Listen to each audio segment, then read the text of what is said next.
Carta de Inácio aos Efésios. Saudação. Inácio, também chamado Teóforo, a igreja que foi grandemente abençoada com a plenitude de Deus Pai, predestinada antes dos séculos para existir sempre, para uma glória que não passa, inabalavelmente unida, escolhida na paixão verdadeira, pela vontade do Pai e de Jesus Cristo nosso Deus. A igreja digna de ser chamada feliz, que está em Éfeso, na Ásia, as melhores saudações em Jesus Cristo e numa alegria irrepreensível. Amor dos Efésios. Acolhi em Deus vosso amadíssimo nome, que adquiriste por justo título natural, segundo a fé e o amor em Jesus Cristo, nosso Salvador. Imitadores que sois de Deus, reanimados pelo sangue de Deus, realizastes até o fim a obra que convém à vossa natureza. Ao saber que eu vinha da Síria, acorrentado por causa do nome e da esperança, que são comuns a nós, confiante na vossa oração para sustentar em Roma a luta com as feras, para poder desse modo ser discípulo, vós vos apressastes a vir ao meu encontro. Em nome de Deus, recebi a vossa comunidade na pessoa de Onésimo, homem de indizível amor, vosso bispo segundo a carne. Eu vos peço que o ameis em Jesus Cristo e que vos torneis semelhantes a ele. Seja bendito aquele que vos concedeu a graça e vos considerou dignos de merecer tal bispo.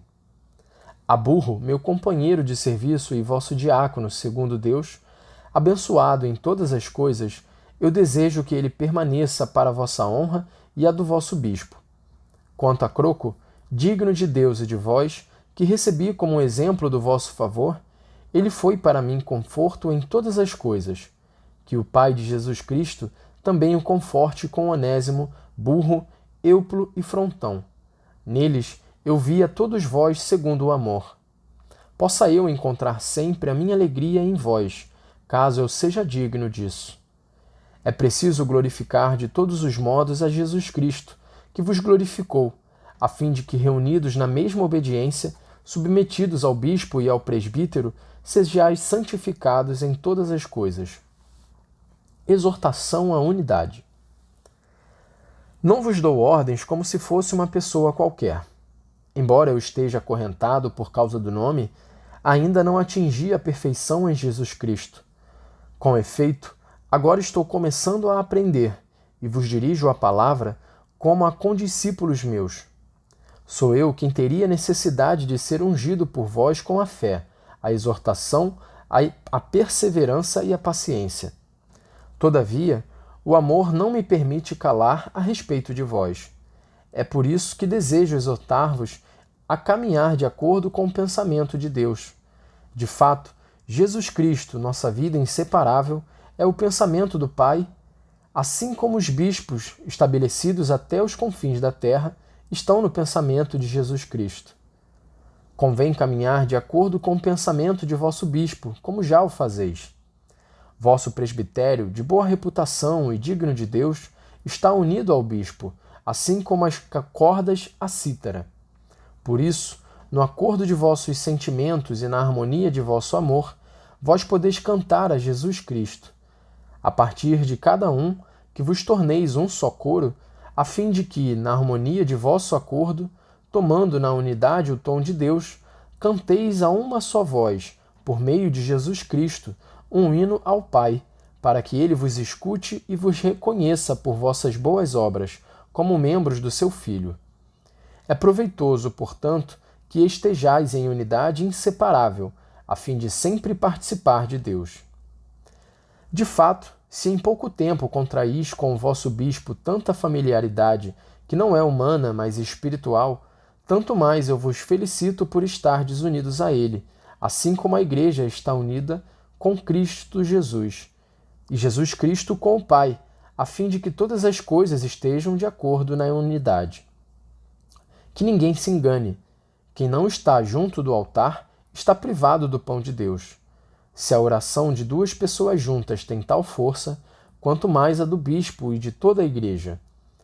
Aquele que não participa da reunião é orgulhoso e já está por si mesmo julgado, pois está escrito: Deus resiste aos orgulhosos.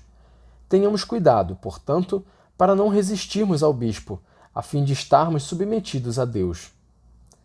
Quanto mais alguém vê que bispo se cala, tanto mais o deve respeitar. De fato, a todo aquele que o dono da casa envia para administrá-la, é preciso que o recebamos como se fosse aquele que o enviou. Está claro, portanto, que devemos olhar o bispo como ao próprio Senhor. Por outro lado, o próprio Onésimo louva em alta voz vossa boa ordem em Deus, dizendo que vós todos viveis segundo a verdade, que nenhuma heresia se aninha entre vós e que não dais ouvido a ninguém que vos fale de qualquer coisa, a não ser de Jesus Cristo na verdade. Fugir da heresia. De fato, existem algumas pessoas que dolosamente costumam levar o nome, mas agem de modo diferente e indigno de Deus.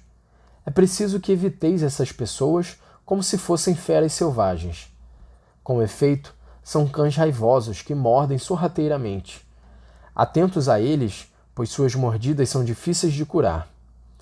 Existe apenas um médico carnal e espiritual, gerado e não gerado, Deus feito carne, Filho de Maria e Filho de Deus, vida verdadeira na morte, vida primeiro passível e agora impassível, Jesus Cristo, nosso Senhor.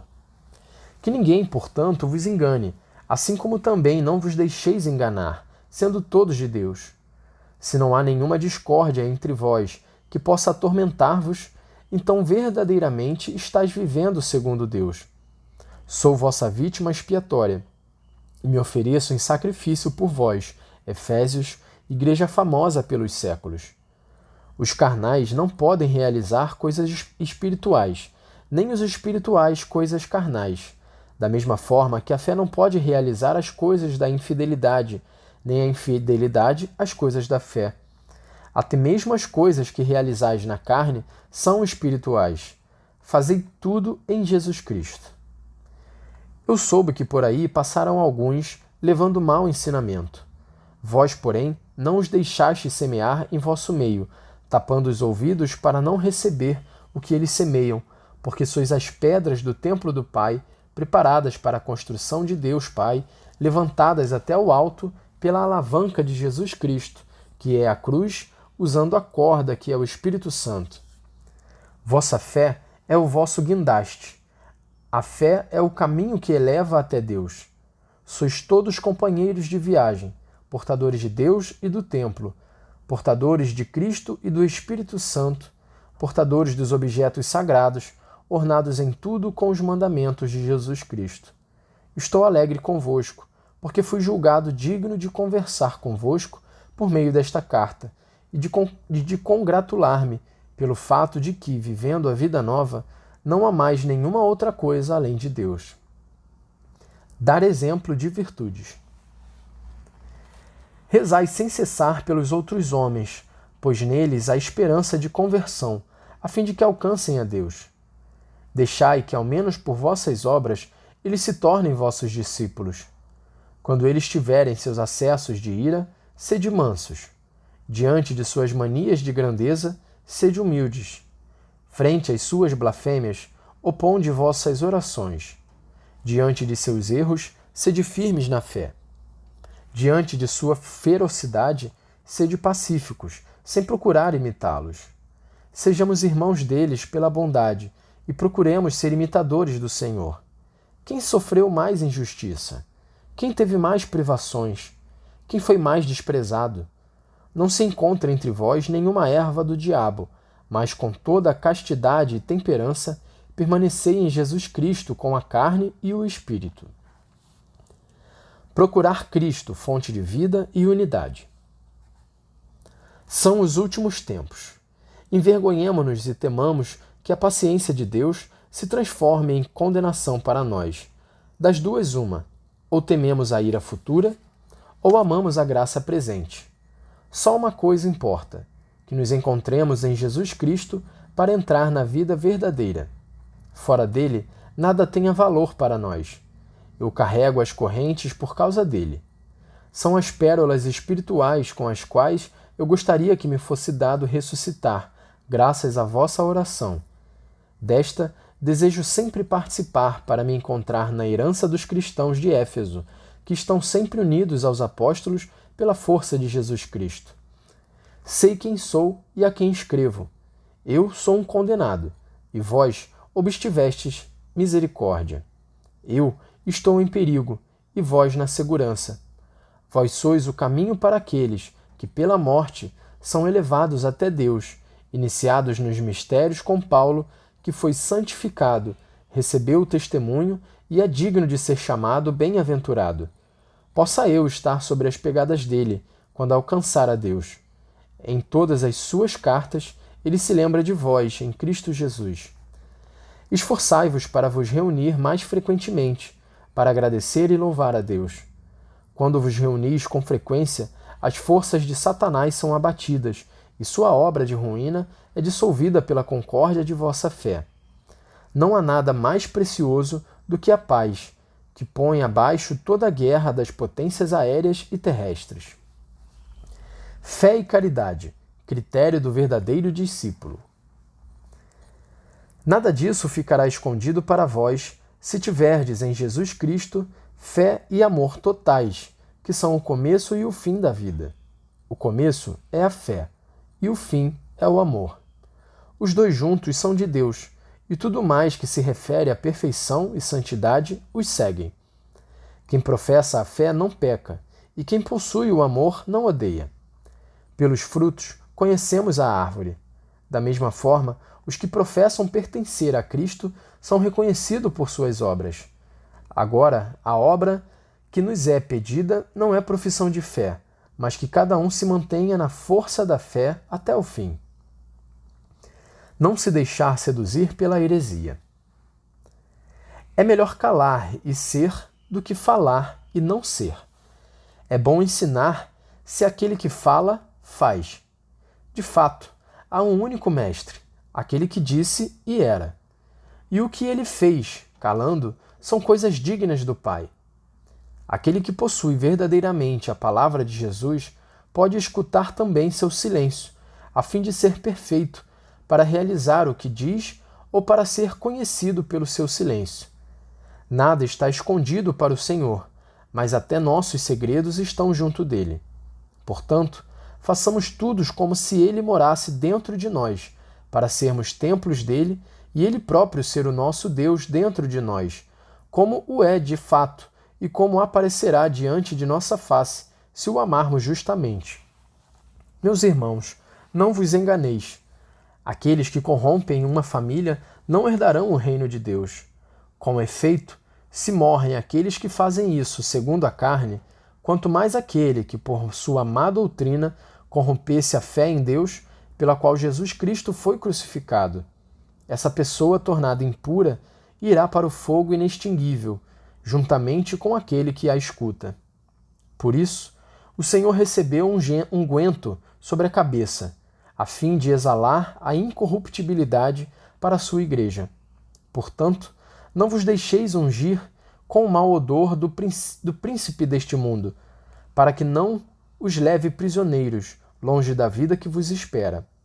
Porque não nos tornamos todos sábios, recebendo o conhecimento de Deus, que é Jesus Cristo? Porque perecemos loucamente, desconhecendo o dom que o Senhor verdadeiramente nos enviou. O homem novo. Meu espírito é vítima da cruz, que é escândalo para os que não creem, mas a salvação e vida eterna para nós. Onde está o sábio? Onde está o inquisidor? Onde está a vaidade daqueles que se dizem sábios? De fato, o nosso Deus, Jesus Cristo, segundo a economia de Deus, foi levado no seio de Maria, da descendência de Davi e do Espírito Santo. Ele nasceu e foi batizado para purificar a água na sua paixão. Ao príncipe deste mundo ficou escondida a virgindade de Maria, seu parto e igualmente a morte do Senhor. 3 mistérios retumbantes que foram realizados no silêncio de Deus. Como então foram manifestados ao mundo? Um astro brilhou no céu mais que todos os astros. Sua luz era indizível e sua novidade causou admiração. Todos os astros, juntamente com o Sol e a Lua, formaram um coro em torno do astro, e ele projetou sua luz mais do que todos. Houve admiração. De onde vinha novidade tão estranha a eles? Então toda a magia foi destruída, e todo laço de maldade abolido, toda a ignorância dissipada, e todo o reino foi arruinado, quando Deus apareceu em forma de homem, para uma novidade de vida eterna. Aquilo que havia sido decidido por Deus começava a se realizar. Tudo ficou perturbado no momento em que se preparava a destruição da morte. Se Jesus Cristo me tornar digno, graças às vossas orações, e se for da vontade de Deus, eu vos explicarei, em segundo livrinho, que devo escrever-vos, a economia da qual comecei a vos falar, a respeito do homem novo, Jesus Cristo. Ela consiste na fé nele e no amor por ele, no seu sofrimento e ressurreição.